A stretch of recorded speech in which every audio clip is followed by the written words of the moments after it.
going to read you one of my favourite picture books, Little Red Riding Hood. Little Red Riding Hood loved reading books, always curled up inside crannies and nooks. She read in the bathroom, she read on the porch, she read late at night by the light of a torch. Flicking through pages, her little head bowed, dreaming up stories and laughing out loud. But one day her mother said, "What a to-do! Red, this old library book's long overdue. You must take it back to the library today. But listen, I've something important to say. Don't ever stray from the path in the wood." "Yes, Mum," said Red as she pulled up her hood. As Red skipped along, it was lovely and sunny, but suddenly Red felt a little bit funny. A wolf jumped in front of her. Gruffly he said, "Where are you taking that book, Little Red?" "The library," she answered, "to hand it back in." "Oh," said the wolf, and he started to grin. The wolf licked his lips, and he had a good hunch that Little Red Riding Hood might do for lunch. He thought, "She looks tasty, a flavoursome treat, and maybe I'll read her book after I eat." The wolf had a plan, so he said with a smile, "But why don't you stay here and read for a while?" Red was quite tempted, her book was so good, so she strayed from the path and she sat in the wood. 10 minutes, she said as she started to read, and off ran the wolf at lightning fast speed. Now, books have all sorts of strange magical powers, and that afternoon Red was reading for hours. Meanwhile, at the library, what a barbarian! Wolf had tied up Mrs. Jones, the librarian.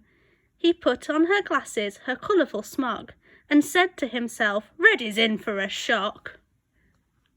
A few moments later, Red opened the door.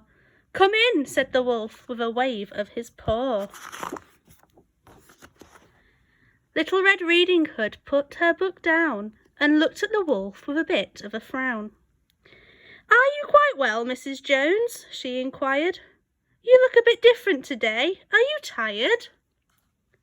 Red gasped, "What big eyes!" And the wolf, with a sneer, said, "Yes, all the better for reading, my dear."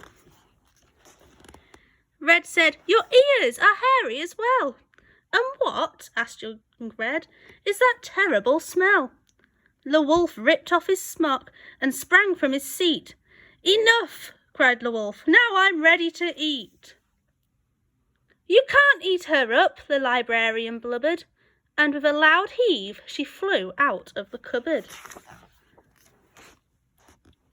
"That's just such an obvious ending," she sighed. "We've heard it before. You at least could have tried." "The wolf eats the girl up? Well, that's nothing new." "What?" the wolf puzzled. "But that's what wolves do. Wolves are the bad guys, it says in my book." Little Red Riding Hood gave him a look.